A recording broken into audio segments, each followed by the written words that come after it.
They all stood there. My husband, my son, my daughter-in-law, watching me bleed while I sat tied to a wooden chair like some kind of prisoner. 42 years of loyalty. I gave them my life. And what did they give me back? A busted lip, a broken rib, and a silence so deep I thought my soul had died. If you're a woman over 60, if you've ever felt invisible, discarded, or abused by the people you raised, please don't scroll away. This might be the story you've lived, but never told. My name is Catherine Mayfield, and I'm 67 years old. I was a loyal wife, a devoted mother, a woman who believed that love meant sacrifice. I kept my vows. I stayed faithful. I worked 2 jobs while raising Bradley and caring for Roy, my husband, who, by the way, hasn't lifted a damn finger in this house in over 15 years. Not because he can't, but because he wouldn't. I remember the first time Roy turned cold. It was after his father died and we inherited the house. That's when his eyes changed. He called me a leech one day for buying new curtains. Told me I didn't deserve an opinion because his name was on the deed. After his minor stroke, I wiped his drool and spoon-fed him soup like a baby. You'd think that would humble a man. It didn't. It made him meaner. He'd grown, move faster, you old cow, while I bent over to lift his slippers. Sometimes he'd accidentally spill his urine bottle just so I'd have to clean it up. And when our son visited, Roy would suddenly sit up, smile, and pretend to be a gentle old man. Told Bradley I was getting forgetful, that I was hiding pills, making things up. He poisoned my son's mind slowly, like rust spreading through a water pipe. Then came Rachel, my daughter-in-law, a pretty smile with a venomous tongue. When they moved in, I welcomed them. I cooked for them, gave them the master bedroom when she said her back ached on the smaller bed. She repaid me by whispering lies into Bradley's ear, calling me a burden, an old witch, a hoarder, a faker. And Bradley believed her. They started locking the pantry. Then, they took away my house keys. Then, Rachel threw out my Bible, said it smelled old. And Roy? That man sat in his recliner and watched it all. Didn't say a word. Sometimes I caught him smiling. Then came the night. I had made tea, lit a single light to avoid wasting electricity. Roy shouted from the den, "Who the hell said you could use the kettle?" Bradley stormed in. "Are you trying to burn the house down, Mom?" Before I could answer, Rachel slapped the cup out of my hand. "You're not right in the head," she screamed. "You're dangerous." They dragged me into the living room. Roy sat there with his remote in one hand and approval in his eyes. Bradley brought one of the dining chairs, forced me down, wrapped Tyler's jump rope around my wrists. "Just until you calm down," he muttered. "You need help." Rachel slapped me across the face. Again. And again. Blood. Warm. Metallic. Slid down my chin. I looked up at my son. My baby. The boy I used to rock to sleep. And he just stood there, watching. But that night, something else was born in me. Not fear. Not despair. Fire. Vengeance. A promise that they would pay for what they did. Every last one of them. I may be old, but I am not weak. And I am not done yet. If you're still with me, thank you. Please like, share, and subscribe if this story spoke to your soul. Tell me, where are you watching from? Have you ever faced betrayal from your own family in your later years? Share in the comments. You are not alone. We see you. We hear you. They untied me after a few hours. Rachel said it was for my own good. She even brought me a glass of water like a nurse after a beating. I couldn't even lift it.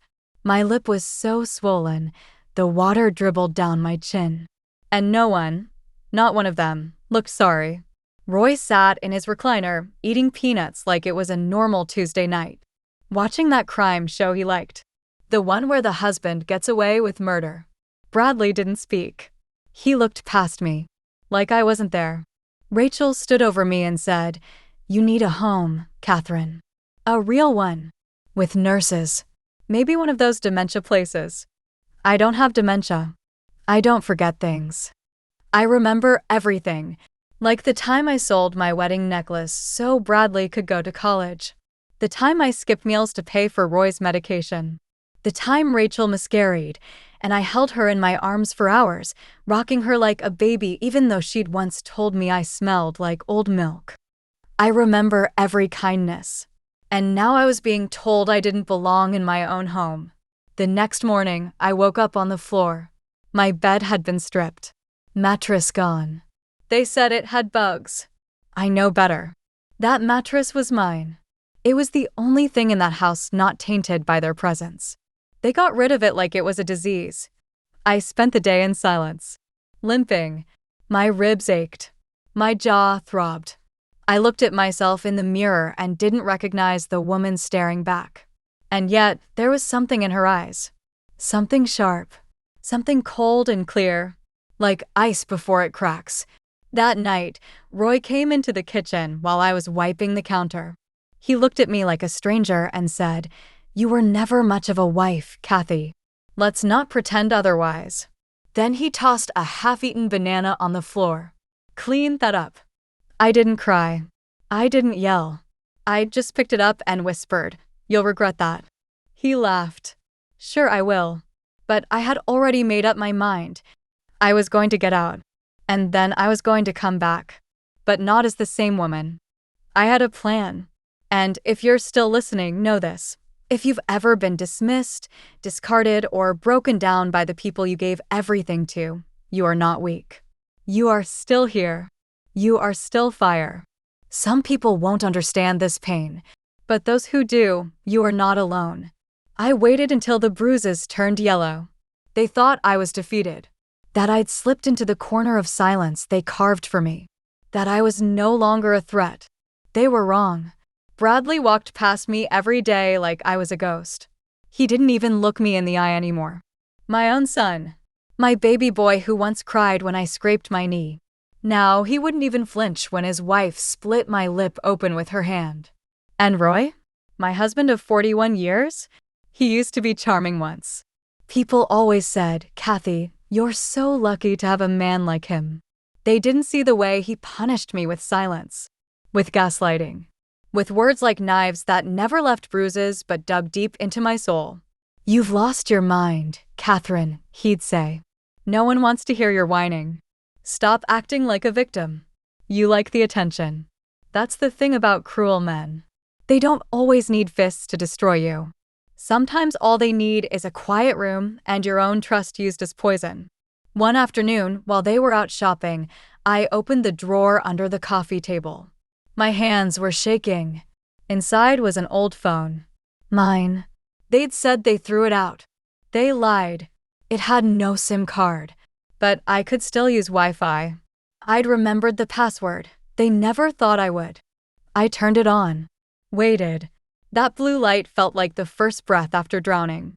I didn't call the police. Not yet. I'd learned how little they do when it's just family matters. No, I needed someone smarter. Sharper. I remembered Janet, my best friend from the senior center before they made me stop going. She used to work in real estate. She knew people. I sent her one message, "Are you still there? I need help." That night, Roy poured himself whiskey, staggered into the kitchen, and said, "You should be grateful, Kathy. Most women your age are rotting in homes. We're keeping you around. Keeping me. Like a stray dog." I looked up at him from the floor where I was scrubbing the grout with an old toothbrush. Rachel said it would build character. I smiled. A small, hard smile. "You're right," I said. I should be grateful. But in my heart, something had already shifted. The plan had begun. The woman they'd broken? She was waking up. If they beat your body, your spirit, or your dignity, know this. You are still yours. Even if you're in a room full of cruelty, you are not alone. You're listening to my story for a reason. And I'm not done yet. Not even close. I started folding the towels differently. I let the edges misalign on purpose. Rachel was obsessed with neatness, white towels, perfectly squared. Every time she noticed a corner sticking out, She'd raise her hand like a warning flag and say, "You're slipping again, Catherine." I'd nod. "Sorry, dear." I started forgetting where I put the sugar. I stirred salt into Bradley's coffee once. He called me senile and poured it down the sink without looking at me. I began coughing when no one was around, limping slightly when I walked past Roy. Winced at the sound of his voice. I made myself smaller, quieter, more pathetic, because that's what they needed from me. And when people show you what they expect, you give it to them until it blinds them. Janet messaged me back 2 days after I'd sent the plea. "Kathy, where are you? I've been looking for you for months. Are you safe?" I typed back, "I'm alive, but they're hurting me. I need a way out." Quietly. Janet didn't waste time with pity. "I have an idea. Don't trust anyone. I'll be in touch." That's why I loved her. She never treated me like a charity case. Janet had been through hell herself. Her daughter left her homeless once. Said she was a burden. Janet survived by selling hand-knitted scarves online and living in a trailer behind her cousin's barn for 2 years. We older women, we don't scream when we suffer. We endure, and we remember. One night, Roy came home angry. The kind of angry that made my bones shake. "You used the hot water again," he snarled. Rachel had to shower in cold water. I'd bathed in freezing water for 2 weeks straight. That night, I let it run warm. Just once. For 4 minutes. He threw the remote at me. It hit my cheek. "You selfish, useless old woman," he spat. I didn't cry. I just whispered it won't happen again. The next morning, Janet sent me an address. A storage unit. Inside, she said, was everything I needed. I waited until Rachel and Bradley took the baby to his daycare orientation. Roy had a dentist appointment. I feigned a stomachache and stayed behind. I walked, limping on purpose, to the unit. It was 3 blocks away. I opened it with the key Janet had hidden behind the mailbox nearby. My fingers trembled. Inside, a prepaid burner phone. $3,000 in cash inside a biscuit tin. A forged letter from a Dr. Lila Monroe recommending that Catherine Barrett be moved to a retirement villa due to domestic endangerment. And a document I never thought I'd see again. The deed to the house. Signed. Stamped. From before I stupidly transferred it to Roy and Brad's names. Janet had gotten a copy. And with the right move. I could prove it was fraud. They'd forged part of it when I was sick and on pain meds after my hip surgery. My hands clutched the paper like it was a newborn baby. Tears rolled down my face, not from grief this time, but from the sheer weight of possibility. That night, when Roy returned from the dentist, I greeted him with a soft, "How was it, dear?" He grunted. "They said I grind my teeth too much." I smiled kindly and served him his casserole. He didn't notice the envelope in the junk drawer. Didn't notice the voice recorder app running in my apron pocket. Didn't see the truth because they had all been so focused on destroying me, they forgot to watch me. They saw an old woman. I had become invisible. And the best revenge always starts there. To those of you watching, I know many of you are just like me. You gave your youth to your family. You poured your time, your money, your health, your heart, into people who now act like you're expired. But I need you to hear me. You are not expired. You are not invisible. And your story doesn't end in the corner of someone else's house. If you've ever been told you're just old or nobody listens to you anymore, then please tell me where you're from in the comments and if someone ever tried to make you feel small. Let's talk to each other. And don't forget to like, share, and subscribe because these stories aren't just mine. They're ours. Now let me tell you what happened when I finally stopped playing nice. The following morning, I asked Rachel if I could go back to church. She laughed. "What for?" "So you can gossip with old bats about how your family mistreats you." Bradley, chewing on his toast, chuckled and muttered, "Just let her go. She needs a reason to shower, anyway." I smiled. Inside, I was burning. They gave me 2 hours. But I didn't go to church. I went to the notary. Janet had made arrangements. All I had to do was show my ID, my real ID, the one they didn't know I still had. I signed an affidavit. A statement about coercion, abuse, fraud. The notary's eyes softened as she looked at the bruises under my sleeves. "I've seen this before," she whispered. I nodded. But not for long. Back home, I returned like nothing happened. I made Rachel her tea, steeped just the way she liked it, too weak, like her spirit. I scrubbed the baseboards, smiled at the baby. I thanked Bradley when he threw his dirty clothes at my face. And I massaged Roy's arthritic hands while he barked at me about politics. But behind every kind word, I planted a seed. "You know, Roy, we should update the will. It's been years. Bradley, you need to be more careful with finances. You've been overspending.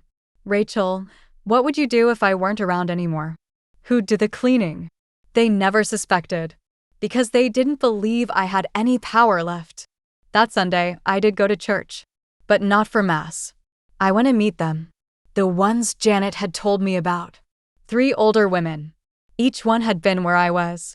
One had escaped a nursing home her son tried to dump her in. Another had lived for 2 years in her car after her own daughter stole her pension. They called themselves the Sparrows. A quiet network of older women helping each other disappear, reappear, or retaliate. When they looked at me, they didn't see a victim. They saw an ember still burning. And they handed me the last thing I needed: leverage. That night, Roy came into my room, sat on the edge of my bed, and said, "I talked to the accountant. We might need to mortgage the house. Things are tight." I looked up at him, calm. "Your name isn't on the deed," I said. He laughed.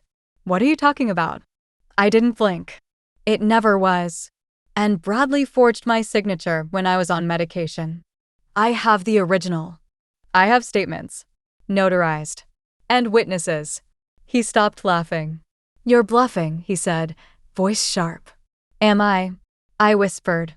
"Tell me, Roy, when did you last actually read a legal document without me?" He stormed out. But I heard the way he slammed the door, not in anger, in fear. For the first time, I'd seen it. And that was the moment I knew they were starting to crack. They'd lit a fire under me thinking it would destroy me. Instead, they made me rise. They didn't speak to me much after that Sunday night. Not the usual insults. Not the orders. Not even the side glances soaked in contempt. Just silence. But not peaceful silence, the kind that buzzes with suspicion. That Monday morning, I overheard Roy and Bradley whispering in the garage. "Can't risk her talking to a lawyer," Roy said. "She's bluffing," Bradley hissed. "She's always bluffing. She's just old." That word again. Old. Like age meant I couldn't think, couldn't fight, couldn't win. They didn't know I'd already sent a digital copy of the deed to Janet, along with my notarized statement, and an audio file of Roy threatening me. It was all safely backed up, twice. I wasn't playing checkers anymore. I was playing chess. And I had their king cornered. Rachel tried to soften up first. She knocked on my door with a frozen smile and a cup of peppermint tea. "I thought you might like this, Catherine. You've seemed tired lately." I looked at her fingers. No bruises. No regret. Just carefully painted nails and hollow eyes. She'd slapped me until I bled just weeks ago. She made me kneel and clean up my own blood from the tiles. I took the tea. "Thank you, Rachel. That's very sweet of you." She blinked, surprised. "You're welcome." I watched her walk away. That's when I realized they were afraid. But they didn't know what I'd do next. And neither did I. That night, Bradley came to my door. No knocking. Just barged in. "We need to talk," he said. "About the house." I sat up straight. "All right." He stood in the middle of the room like he owned the place. "You need to stop making trouble. You're our mother. Why would you try to destroy your own son?" "My son," I said slowly, held me down. "And let his wife beat me." His jaw clenched. "You're exaggerating." "Am I?" I stood, pulled up my sleeve. A fading yellow mark on my upper arm. One Rachel left when she dug her nails and during an argument about my wasting electricity. You think bruises lie, Bradley? He looked away. Then he did something that made my skin crawl. He reached for my hand and said, "Let's forget all that. Let's go back to how things were." How things were. Where I was their slave. Their verbal punching bag. The ghost in the house they owned with my stolen name. I pulled my hand away. "I'll consider it." And that was enough. He walked out believing I was breaking. But in truth, I was tightening the rope. That weekend, the Sparrows contacted me again. They had something better than sympathy. They had power. One of them, Lillian, was a retired investigator. She used to track elder abuse cases. She knew how to document every scratch, every manipulated bank record, every missing prescription. She taught me how to build a timeline. Another, Doreen, had connections with a women's shelter that specialized in hidden elder escapes. But I didn't want to escape. I wanted them to know what it felt like to beg. Monday morning came. Rachel screamed from the kitchen. "Where's the credit card?" Bradley rushed in. "What?" "It says it's declined." Twice. "For groceries." I walked in, drying my hands on a towel. "Oh," I said. I might have called the bank and told them I suspected fraud. I did open those accounts after all. Bradley's eyes widened. "You shut down the cards?" I smiled sweetly.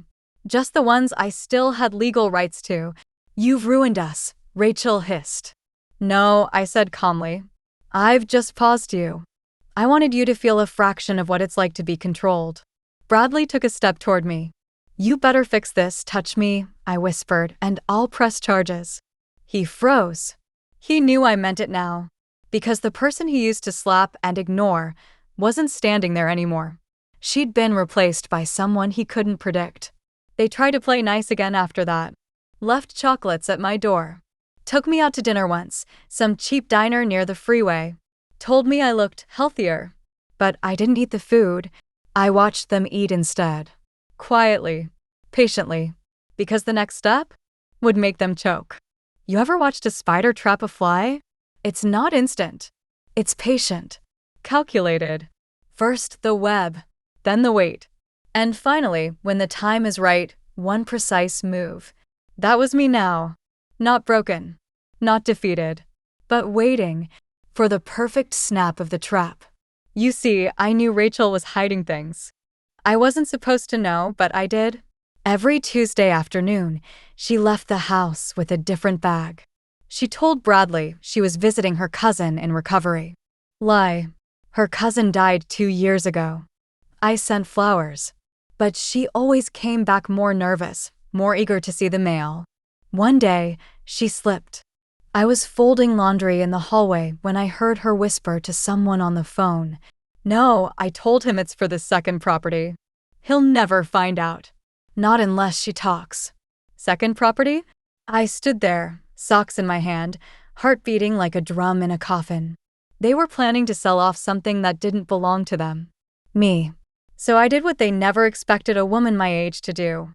I followed the money. Lillian, my friend from the Sparrows, helped me track down a realtor's office. Rachel had been meeting a man named Vincent there, her business partner. She wasn't just taking Bradley's money. She was taking my identity. They were trying to refinance my old farm property in Arkansas, the one left by my grandfather. Rachel had forged my signature. I had proof. Bank drafts. Stamped forms. Even a grainy photo of her with the realtor holding the documents. They didn't just want my home. They wanted to bury my legacy. I didn't scream. I didn't cry. I waited until Bradley was watching football, Rachel was in the bath, and Roy was drunk in the garage again. Then I called the sheriff. And while I waited, I did one last thing. I walked into the living room, turned off the TV, and looked Bradley dead in the eye. "You really thought you'd win, didn't you?" He squinted. "What the hell are you talking about? You stole from your own mother. You let your wife beat me. You let your father tie me up like a dog. And now you're going to watch all of it crumble. You're bluffing again," he sneered. "You always do." But then the doorbell rang. Blue uniforms. Two of them. Catherine Hollins? That's me, I said. Calm. Steady. Ma'am, we've received evidence of elder financial abuse and identity theft. We'd like to ask some questions. Rachel came running down the stairs, half-dressed. Wait. No. This is a misunderstanding, the officer turned. Ma'am, we have you on record making unauthorized financial decisions under another's name. You need to come with us. She looked at Bradley. Do something. He just stood there, jaw dropped. No words, just shock. And for the first time in months, I smiled. Not because justice had arrived, but because the ones who tied me down, who slapped me until I bled, who used my age like a leash, were now being dragged by the neck of their own lies. But don't you think I stopped there? Because Roy? He was the head of the snake. The next day, I called him to the porch. He sat with his legs apart, sipping cheap whiskey from a chipped mug. You think you've won something, Kathy? I haven't even started, I said. He laughed. You're a damn old woman with a grudge. No. I'm a woman with memory. And proof. And friends who are louder than your fists. I handed him a manila envelope. Inside, a restraining order. A copy of the notarized abuse report. And a printout of every bank withdrawal he ever forced me to make while calling me senile.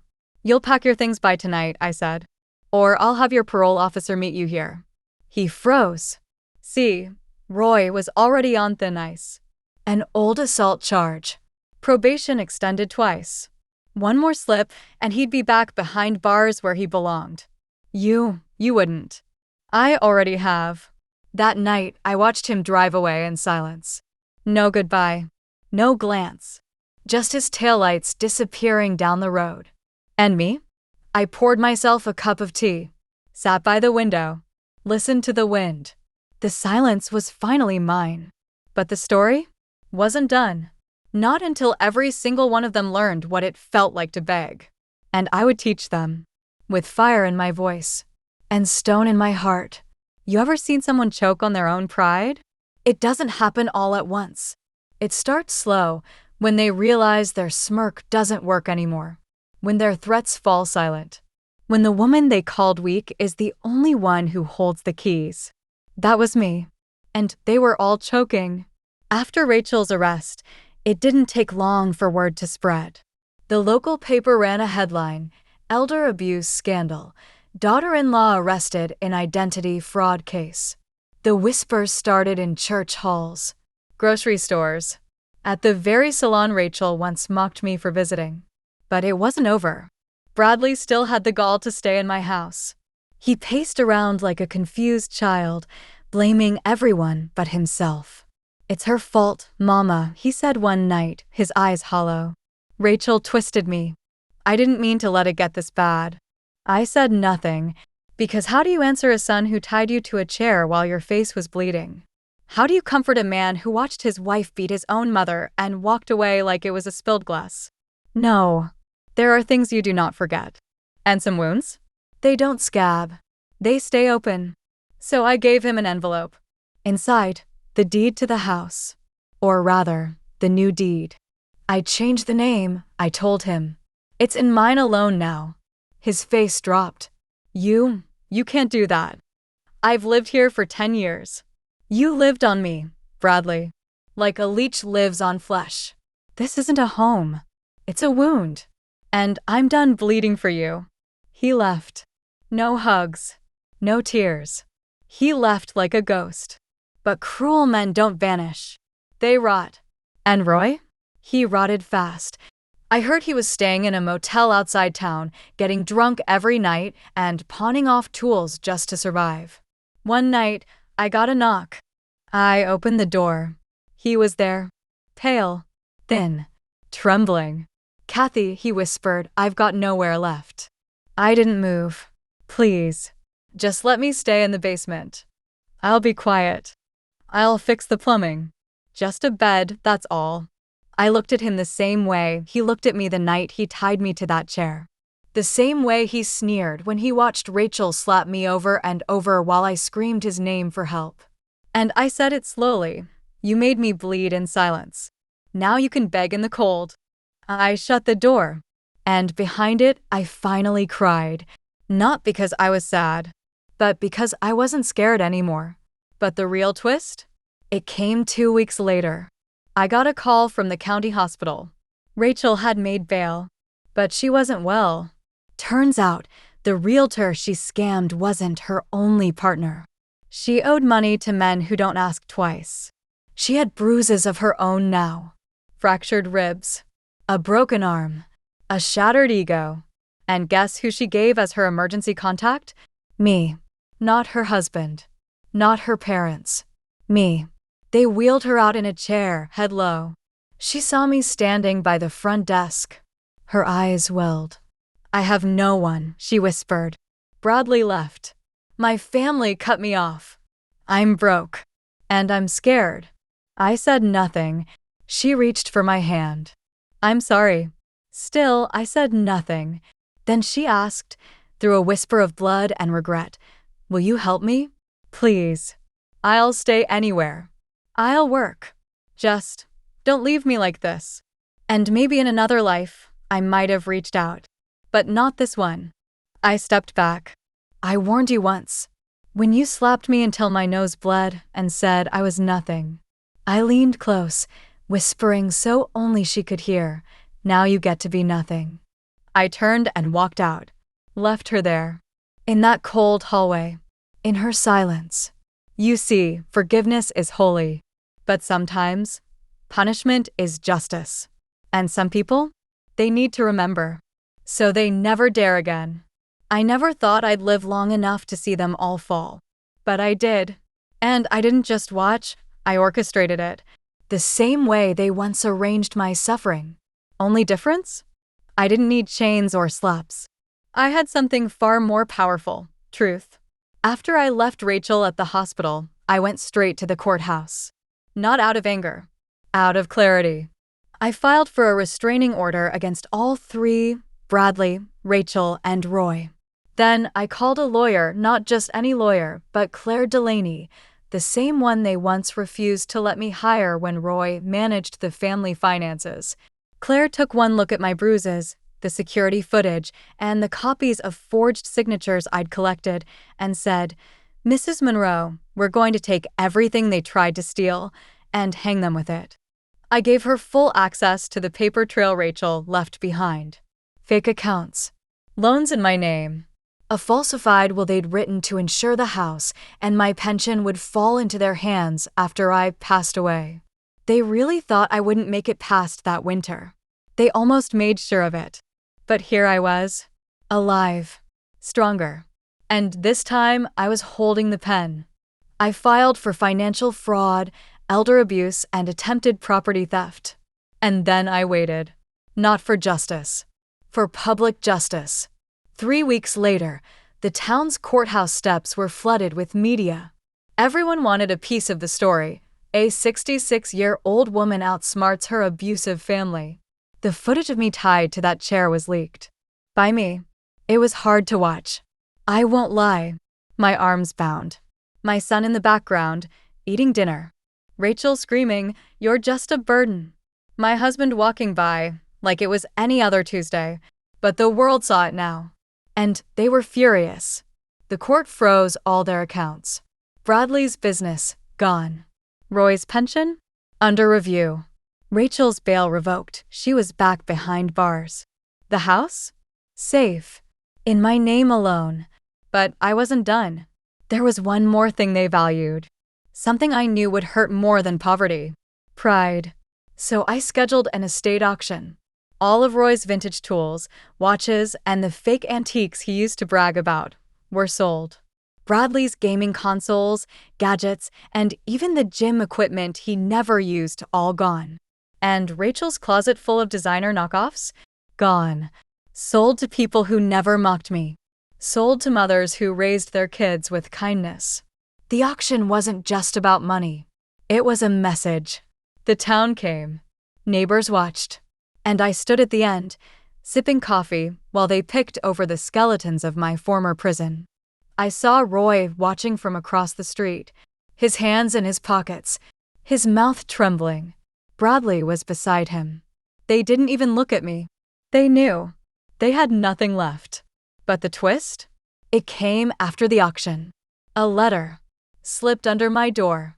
No return address. Just 3 words. Please forgive us. I opened it. Inside was a handwritten page. I recognized the handwriting. It was Bradley's. He wrote about shame. About realizing too late what he'd done. About how Rachel used him and how Roy let it all happen. He said they were living in a friend's garage, sleeping on air mattresses, showering at a truck stop. He ended it with, "If there's any way you could lend us money, we'd pay you back." I swear, we're not monsters. We were just lost. I held that letter in my hand for 10 minutes. Then I tore it in half. Not out of spite, but because they hadn't just broken my body. They tried to erase me. And now? I was the only one they had left. Which meant they had nothing. And I finally had everything. If you're still here listening to my story, I want to thank you, truly. To every woman watching who's ever been silenced, shut out, or made to feel invisible after 60, you're not alone. You are not done. If my story touches you, even a little, I'd love for you to like, share, and subscribe. And tell me in the comments where you're from, and if you've ever seen this kind of cruelty around you. Because silence protects abusers. And I'm done being silent. The morning after I tore Bradley's letter, I opened my blinds and saw something I never expected. Rachel, standing across the street. Not in makeup. Not in heels. Not with her usual arrogance. No, she was barefoot, wearing a hospital-issued hoodie, her right arm in a cast, hair shaved close, probably from lice or infection. She was unrecognizable. She looked like every piece of her power had been burned away. But there was one thing that hadn't changed: her eyes. They still had calculation in them. Even in that fragile state, she was plotting. I didn't open the door. I just stared through the window. She stared back. Then, slowly, she knelt on the sidewalk, in front of my house, and folded her hands. It wasn't for prayer. It was performance. An hour passed. Then 2. She didn't move. By the 3rd hour, neighbors began to whisper. Children paused on bikes. A local reporter snapped photos from a passing car. It didn't take long before Bradley showed up, storming from the alley like a man unhinged. He grabbed her by the arm. "What the hell are you doing?" I heard him yell. "I'm trying," she snapped back. "She has money. We're living like rats. We need her." Bradley looked up at my window. I didn't flinch. Later that night, I got a knock. This time, I opened the door. Because I wanted to see them. Bradley stood in front. Rachel stood behind him, barely upright. And then I saw him, Roy. His skin was gray. His eyes, the same ones that once looked away while I screamed, now darted like a trapped dog's. "Kathy," he said, his voice small. "Please. We're not proud of what we did." I raised an eyebrow. "You think pride is what I'm concerned about?" He swallowed hard. "We need help. I lost my pension. The motel kicked us out. We haven't eaten in 2 days." Rachel stepped forward. "I'll work for you. I'll scrub floors. Please, just let us stay in the garage. Just a roof. Just a piece of bread." I stepped aside. They thought it was an invitation. But I was only making room for the sheriff. "Y'all trespassing again," he said, loud and clear. They froze. "I warned you once," I said. "Next time you came near me, you'd be dealt with." Bradley's eyes filled with panic. "Mama, please, don't call me that," I cut him off. "You forfeited that right the day you left me to bleed on that chair." The sheriff escorted them off my lawn. They didn't resist. They knew. That night, I sat by the window. It rained. Not hard, just enough to make everything feel washed. And I thought about every woman who'd been where I was. Forgotten. Beaten. Left behind. And I made a decision. I used some of the settlement money from the civil case to buy a small building in town. It had once been a daycare. Now it would be something new. A sanctuary. For women like me. Women with no family left, or worse, a family that betrayed them. I named it the second room. Because every woman deserves a second room in life where she can rest, rebuild, and remember who she is. And just like that, I stopped surviving and started leading. I never thought I'd see them again after the sheriff drove them off. But life, I've learned, has a twisted sense of irony. 3 weeks after I opened the second room, I was preparing a welcome meal for 3 new women who'd just arrived. One had fled a nursing home where her own daughter-in-law used to slap her for using too much toothpaste. Sound familiar? As I stirred the soup, my phone buzzed. Unknown number. I almost let it ring, but something inside me whispered, "Pick up. Listen." So I did, and I'll never forget the voice on the other end. It was a bank officer. He said, "Mrs. Monroe, there's a situation. You've been listed as the guarantor on a loan application for a failing auto business filed under your son's name." I laughed so hard, I scared the soup pot. They forged my signature. Again. After everything, Bradley tried to open a used car lot with money that wasn't his. He put my name on it, again assuming I was some doddering old woman who wouldn't notice until it was too late. But he didn't know. I had already flagged my accounts, already put alerts in place. He'd walked straight into a trap I didn't even mean to set. I went down to the bank in person. The manager, a lovely young woman named Grace, met me with a printout. It was pitiful. Bradley and Roy had used Rachel's last hospital ID to pretend I had given verbal consent while under medication. Except, I was on video at the second room that exact day. When I told Grace what they'd done to me, her face turned stone. She whispered, "Ma'am, I lost my grandmother to abuse. I'm going to personally make sure they never get a cent." That night, I didn't sleep. Not from worry, from rage. It wasn't just the money. It was that they still saw me as weak. Still thought I was a target. They hadn't learned. Not one bit. So I decided to teach them. The next morning, I called Rachel. Yes, Rachel. She picked up on the second ring. "Kathy," she rasped. I didn't think you'd ever call." "I didn't call for forgiveness," I said coldly. "I know," she muttered. "But what do you want?" "I want you to do something only a woman like you can do," I said. Her silence lasted 10 full seconds. "Then, what is it?" I gave her a job.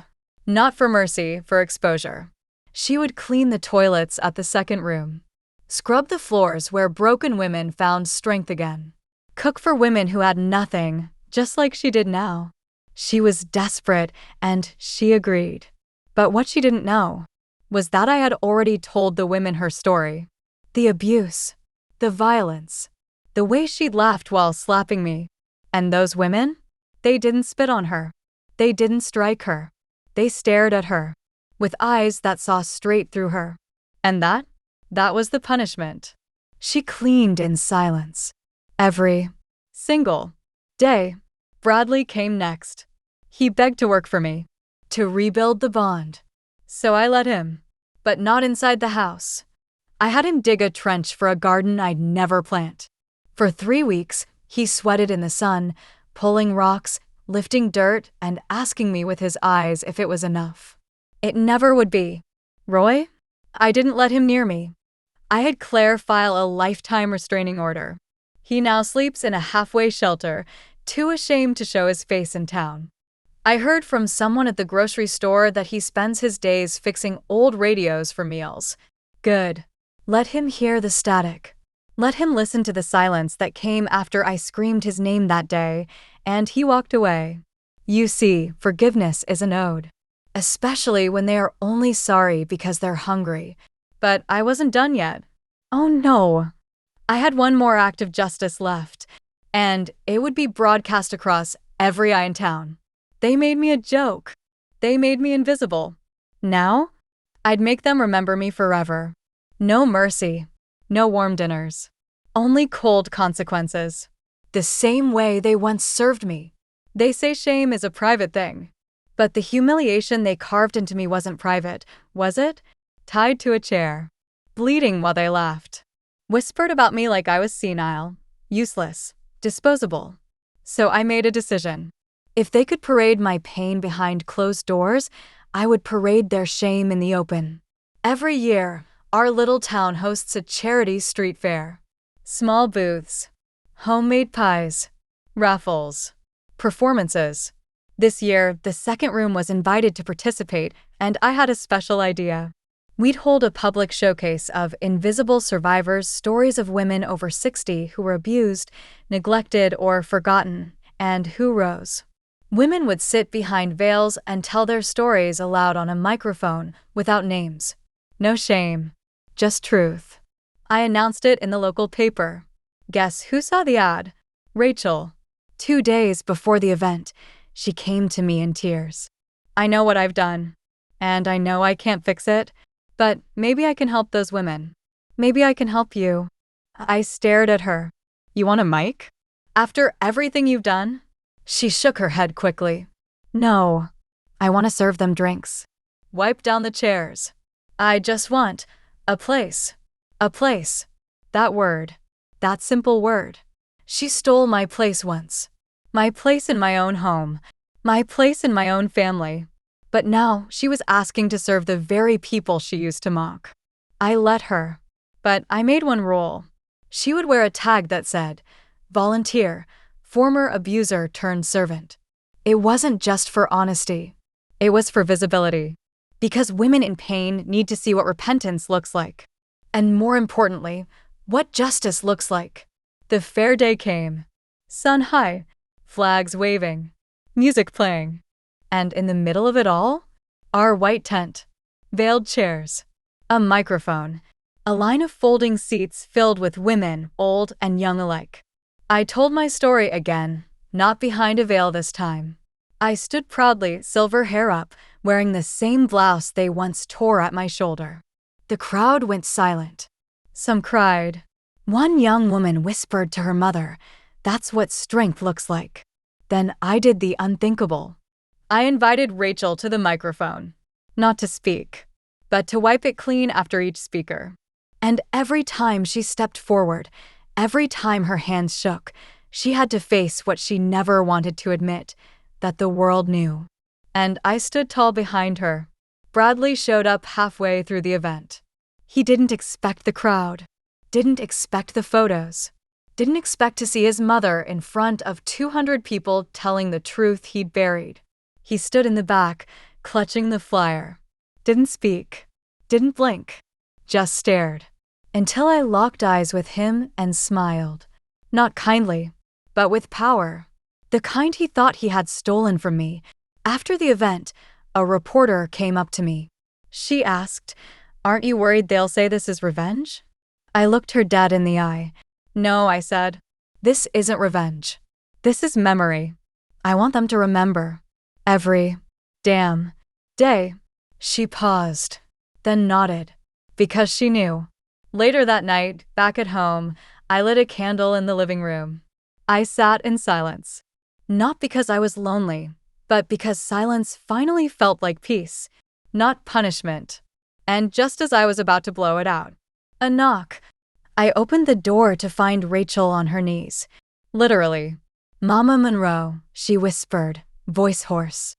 "I just want to sleep somewhere that doesn't smell like bleach. Please." I stared. And then I shut the door, without a word, because this time, silence was mine to give. And she deserved every second of it. It was late fall when I walked back into my old house for the first time. Not as a resident, not as a wife, but as the legal owner.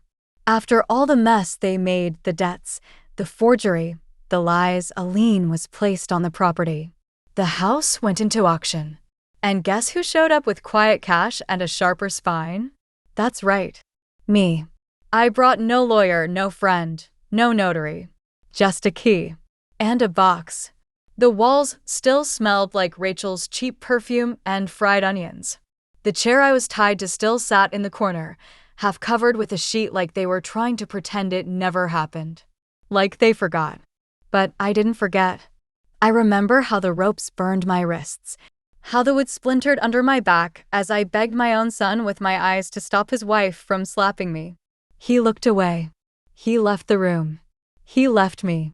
I took that chair and dragged it into the backyard, chopped it into pieces with a borrowed axe.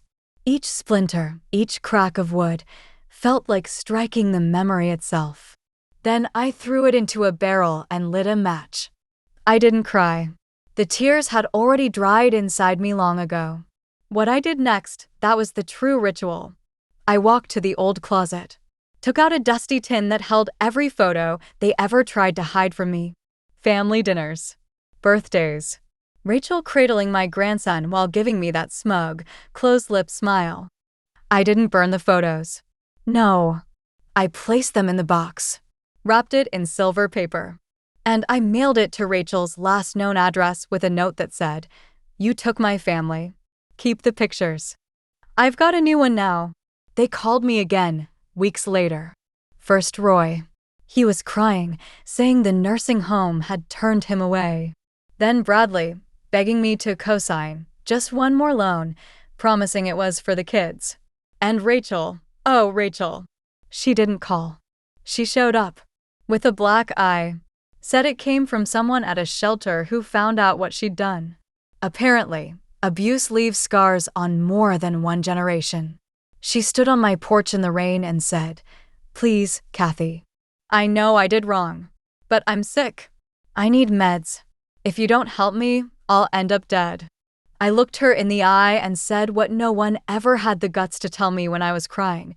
Then you'll finally know how it feels to be left alone in pain. I shut the door. I want to tell you something.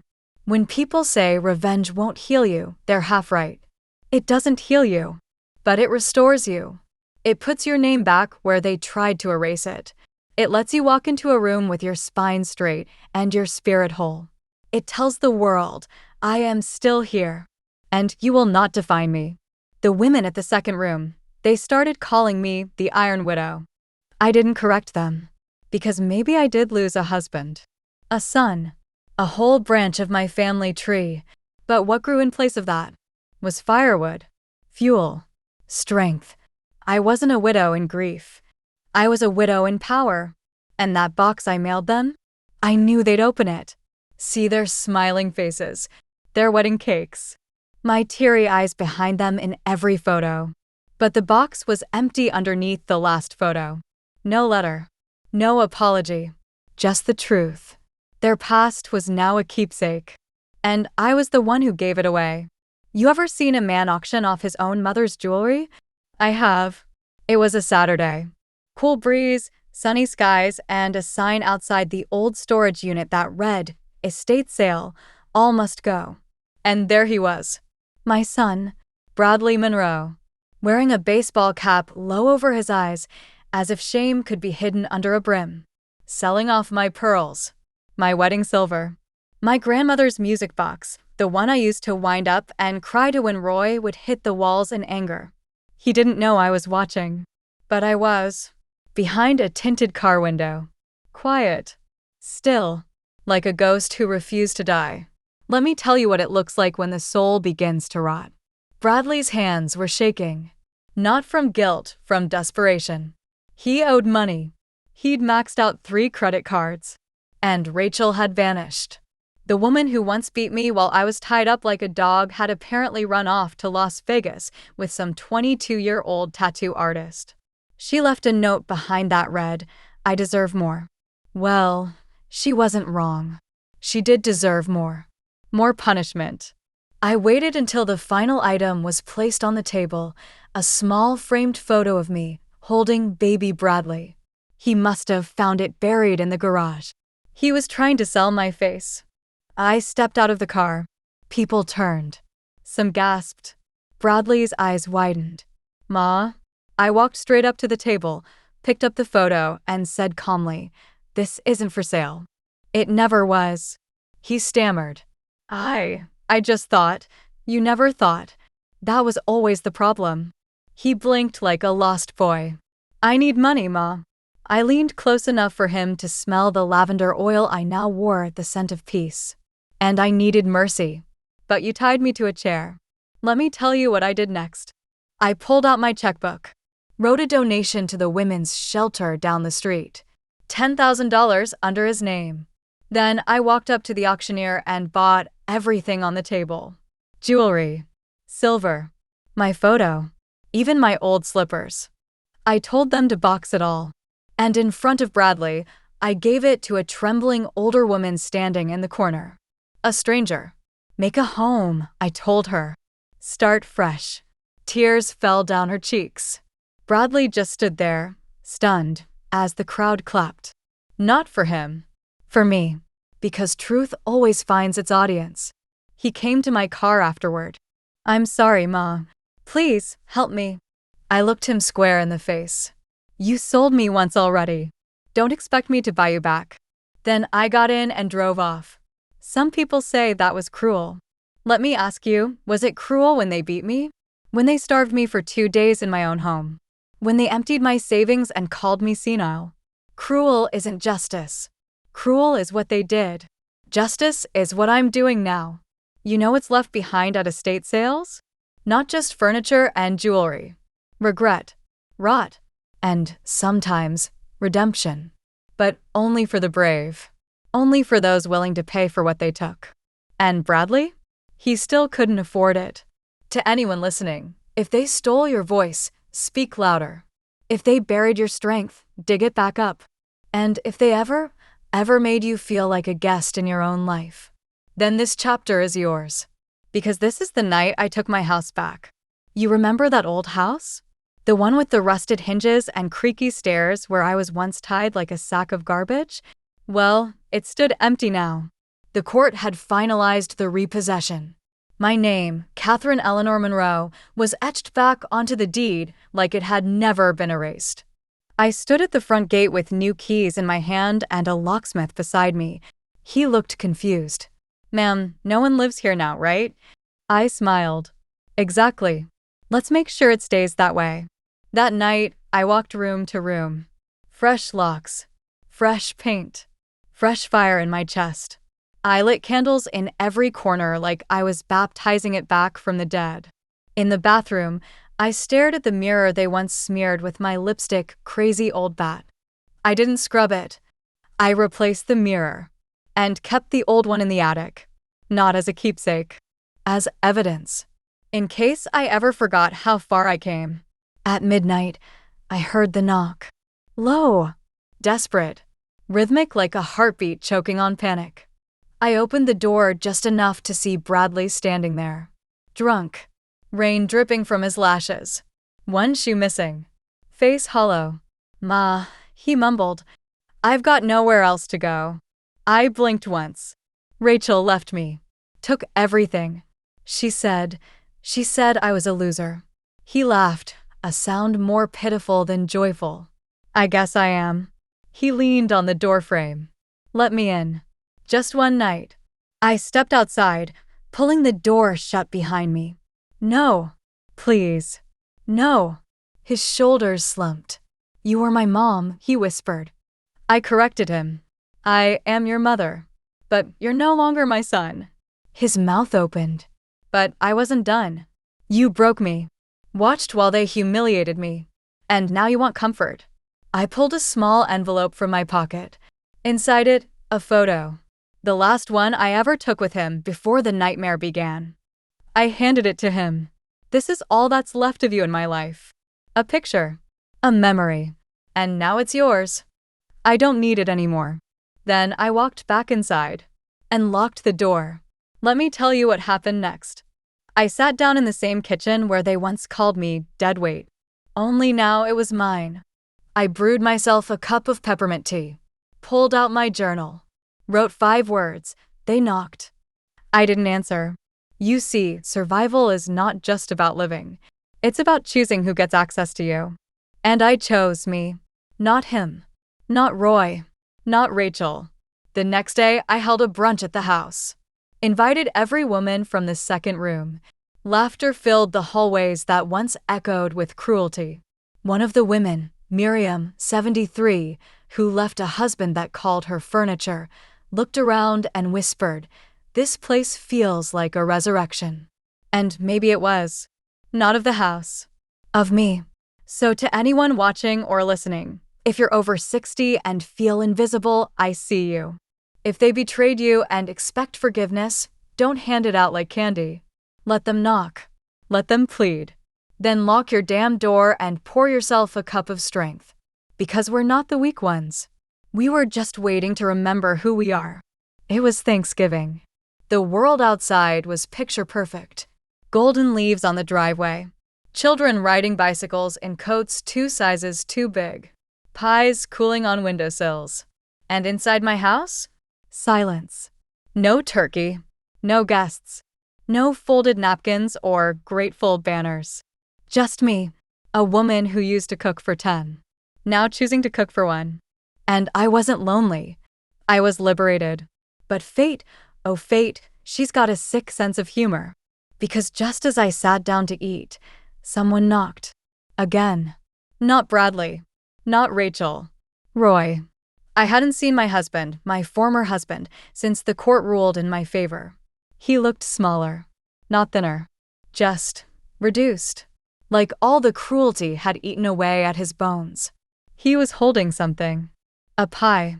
Store-bought. Still with the price tag on it. Pumpkin, he said, voice dry. You used to like it. I didn't invite him in.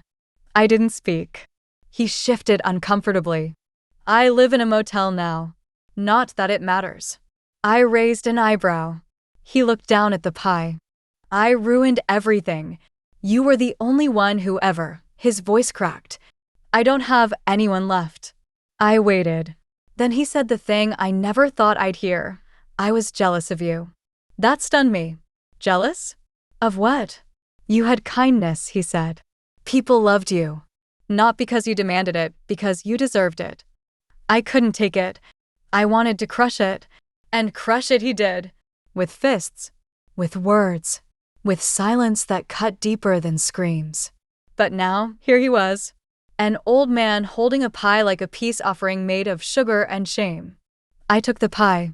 Looked him in the eyes. And then, slowly, I opened the trash can next to me. Dropped it in. Still in its plastic. Unopened. The sound it made, that dull thump, echoed between us. I don't eat poison, I said. He flinched. You didn't come to say sorry, Roy. You came because you lost. He looked like a child. Lost. Exhausted. Begging for warmth. But warmth has to be earned. And he'd spent a lifetime burning it down. You made me small, I told him. Now I live large. You made me feel invisible. Now people see me. You tried to bury me, but I became the earth itself. I shut the door. He didn't knock again. That night, I lit a candle. Took out an old plate. The one I used to serve him on when he came home late and grunting, always drunk, always cruel. I smashed it. 1 clean break. Then 2. Then 10. And with each piece, I whispered a name. Unworthy. Burden. Old bat. Dead inside. Used up. Words they hurled at me like stones. Now, broken in porcelain. No more. I swept the shards into a bag. Buried them in the backyard under the rose bush. You know what roses grow on? Pain. You know what they bloom for? The ones who bled first. So I celebrated Thanksgiving that night. Not with turkey. Not with pie. But with peace. With the sound of a door that stayed closed. And a heart that finally didn't flinch. After that Thanksgiving night, the wind changed. It wasn't just in the air, it was in me. For the first time in years, I felt weightless. Like I'd finally returned all the pain they tried to stuff in my pockets. And that's when I decided, if they wanted a legacy so badly, I'd write one. But not for them.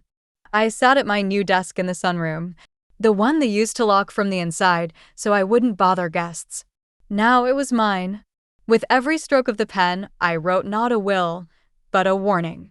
To my family, if you can even still be called that. You will inherit nothing but your own shame. The house you tried to steal? It now belongs to the shelter I helped rebuild. The money you siphoned off me? Recovered and donated in full to women who escaped homes like mine. The stories you buried? I printed them.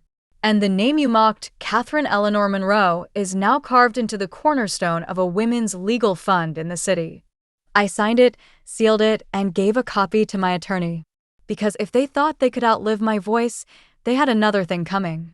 1 week later, I received a message. Rachel. Not in person, no. She'd been arrested in Nevada for fraud. Apparently, she tried to use my name to open a line of credit at a casino. I laughed so hard I cried. The officer on the phone said she asked if I would vouch for her. My response? Tell her Kathy says, you can't borrow what you broke. Click. And Bradley? Oh, sweet. Lost Bradley. He showed up at the second room one day, asking for me. I was in the middle of teaching a financial literacy class to 6 other women who had their bank accounts drained by their own families. I stepped out, saw him sitting on the curb, head in hands. I walked right past him. Didn't even blink. One of the newer women, Teresa, whispered to me, "Was that your son?" I smiled gently. No. My son died the day he tied me to a chair and called it love. That night I went home, lit every candle in the house, and cooked a full dinner. Not for guests, not for apologies, but for myself. Roast chicken, rosemary potatoes, a single glass of white wine. At the center of the table, I placed the final draft of my legacy letter. Above it, a note that read, they wanted an inheritance. I gave them a legend. Sometimes I sit by the fire and imagine them, years from now. Roy in a dingy apartment, still waiting for someone to come back. Rachel staring at her reflection behind a jail mirror, wondering where it all went wrong. Bradley older, bitter, telling people he had a crazy mother who abandoned him. But I didn't abandon them. I escaped them. And there's a difference. Because when people break you and still expect kindness, you owe them only one thing: distance. Let that be written in every will from every woman who ever thought she had to forgive to survive. You don't. You just have to walk away and stay gone. And never look back. The letter came in a plain envelope. No return address. No handwriting on the front, just my name, typed. Like a threat from someone too scared to sign it with flesh. Inside? A single line. Roy Monroe died last week. No one claimed the body. No funeral. No flowers. No casket. Just a body. Alone. Unwanted. Unremembered. I stared at that paper for a long time. Then I made tea. Let me tell you something no one ever tells you. Closure doesn't come from coffins. It comes when the person who buried you in life doesn't get the satisfaction of being mourned. Because there was nothing to mourn. Not for me. I didn't cry. I didn't even blink. You know what I did? I cleaned the pantry, threw out the expired cans, reorganized the spices. Because life, real life, doesn't pause for people who threw you away like leftovers. Later that night, I walked to the backyard. Same spot where ID buried the broken dish shards from Thanksgiving. And I whispered into the dirt, "You're done now." I forgave myself the day you stopped breathing. Not him. Me. But the world. The world still had one more twist to offer. Because 2 days after that letter came, I got a visit. Bradley. This time, he looked like a man who had crawled through years of broken glass. Thin. Dirty. Shoes torn open at the sides. One tooth missing. "Mom," he said, voice cracking like old paint. "I'm gonna lose the baby." I blinked. "What baby?" "Rachel's. She left me when she was pregnant. CPS is taking the kid." Unless. That word always shows up when people want to drag you back into their fire. "Unless you help," he said. "Mortgage the house. Just for a while. Just so I can prove I'm stable." Stable? The same man who tied me to a chair and watched his wife bleed me out like a piece of meat? Stable? He looked me dead in the eyes. "You're all I got left." You want to know what I told him? I said, "That baby deserves better. Better than you. And better than me bailing you out of the hell you built with your own hands." He reached out. "Please," I stepped back. "You're not my son. And I'm not your wallet." He tried to yell, tried to shake the door. But this time, I didn't shake. I called the police, reported harassment, had a restraining order filed within 24 hours. They came. They took him. And as the car drove away, I didn't feel sad. I felt finished. You see, sometimes we think our pain ends when they die. But pain doesn't leave when they stop breathing. It leaves when we stop letting them haunt the doorway. And I had finally bolted mine shut. That night, I made a new copy of my will, took out every name connected to Bled, and replaced them with new ones. Women who sat beside me in grief circles. Women who cleaned the toilets of their own homes for decades and were never thanked. Women who walked out of abuse with only a backpack and a busted lip. Those were my daughters now. And they'd inherit everything. Because legacies aren't passed through blood. They're passed through survival. The next morning, I stood at my front door, looked out into the morning light, and whispered, "No funeral. No forgiveness. Just freedom." And for the first time in 63 years, I meant every word. Do you know what they never tell you about rebuilding? They never tell you how quiet it gets. Not peaceful quiet, echo quiet. The kind of silence that feels like it's daring you to fill it with something new. It was a Wednesday when I noticed it. The silence. The kind that crept into my bones and whispered, "You won." And it scared me, because I didn't know what life felt like after survival. I walked through the hallway with bare feet, listening to the creak of the floorboards, the same ones that once carried the stomps of people who thought they owned me. Now they carried me, alone, wrapped in a worn shawl, heading toward the attic. There was something I needed to do. The attic was cold, dusty. The old mirror still sat against the wall, the one Rachel smeared lipstick across before she backhanded me with it still in her fist. The stain was still there. Crazy old bat. Written by someone who believed she'd never age. I looked into that mirror. At my face. At the lines they'd called ugly. At the silver they'd mocked in my hair. And, for the first time, I saw a monument. A testament. Of everything they couldn't kill. I picked up the mirror. Dragged it down the attic steps, step by step. Out the back door. Into the yard. And I smashed it against the concrete. Not just once. I kept going. Until there were nothing but jagged edges reflecting the sky. Then I gathered the shards into a metal tray. Poured kerosene over them. Lit a match. And watched their lies burn. The neighbors must have thought I lost my mind. But I hadn't lost anything. I was finally free of everything they'd ever tried to hang on my soul like chains. The names. The bruises, the silence, the shame, all of it gone, dissolving into smoke. I stood there for hours, watching ash curl into the wind. It was beautiful, not dramatic, not explosive, just quiet, the right kind of quiet. That night, I went back inside, cleaned the kitchen, made fresh bread, read a letter from Teresa, one of the women from the second room, telling me she got her first apartment. Because of me. Because I helped her believe she was more than what her children called her, a liability. I folded the letter, placed it in a box with others just like it. Because I was building something new now. A wall of truth. Of women who rose. Of lives I touched just by surviving. I didn't need a family anymore. I had a legacy. As I climbed into bed, the wind tapped at the window like it always did. But this time, I whispered to it, "I'm not afraid of you anymore." And the wind, it stayed quiet. Not because it gave up, but because it finally knew my name. Not mom, not wife, not burden. Catherine Eleanor Monroe. And if this story held your hand in the dark, leave a comment. Let me know where you're watching from. Tell me your story. Let's not be invisible anymore. We rise together. This is the last chapter. Not because the story ends here, but because I choose where it ends.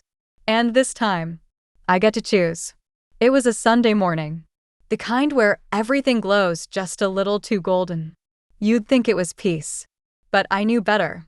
I woke up at 6:03 a.m. No alarms. No dogs barking. just the weight of silence and strength. I made tea. Then I did something I never thought I'd do again. I opened the front door. The neighborhood had changed. Or maybe I had. The children didn't scream at their mothers anymore. The husbands didn't walk 3 steps ahead. The curtains didn't twitch when I passed by. I wasn't the woman they whispered about anymore. I was the one they nodded at, softly, like they knew. I went to my mailbox, and there it was. A cream envelope. Handwritten. From Rachel. I knew it before I even read it. The slant of the R. That sharp edge and her capital E, like her words were trying to claw their way off the page. I opened it. Inside, a single page. CPS took the baby. I tried to fight, but they said I wasn't stable. I live in a shelter now. I'm clean. I'm sorry. I didn't know what love looked like. I only knew power. If there's any piece of you that can forgive me, I just want to know if I still exist in your eyes. Even if I'm the villain. I sat down on the porch steps. The same ones I once scrubbed on my knees while she stood above me, smirking. I closed the letter. And I did not write back. You see, people think survival ends with confrontation. It doesn't. It ends with choice. And I choose silence. Not the kind they forced on me, the kind I own. That week, I finished writing the last chapter of my book. Yes, I wrote one, titled, She Didn't Burn. She Rose. And it wasn't just about me. It was for every woman who ever stared into a kitchen window wondering if she'd disappear if she just stopped speaking. It was for the bruises no one saw, the birthdays no one remembered, the chairs we were tied to, and the fire we were reborn from. The first print copy arrived 3 days later. I held it in my hands like a newborn. And I cried, not because I was sad, because I finally existed. In ink. In memory. In power. The next month, I received an invitation from a university back east. They wanted me to speak. Survivor. Advocate. Author. Me. I stood on that stage in front of 400 young women. All watching. Listening. Holding back tears. Some not even trying. And I told them what I told you in chapter 1. If they made you feel worthless, you are not. If they beat your body, your spirit, or your dignity, know this. You are still yours. Even if you're in a room full of cruelty, you are not alone. And they rose to their feet. One by one. Applauding. Sobbing. Healing. Now the house is quiet again. But it's alive. The garden I planted grows strong. Letters from women around the world fill a drawer beside my bed. The attic's been turned into a reading room. No ghosts. No broken mirrors. Just sunlight and second chances. This is where I leave you. Not in pain. Not in pity. But in power. Because I didn't just survive. I rewrote the ending. So, if this story held your hand in the dark, let it be a candle for someone else. Share it. Comment where you're watching from. Tell me what you escaped, or what you're building now. Because when one of us rises, we all rise. And don't forget, I am Catherine Eleanor Monroe. And I am not done. Leave a comment, my sister. You're not invisible here.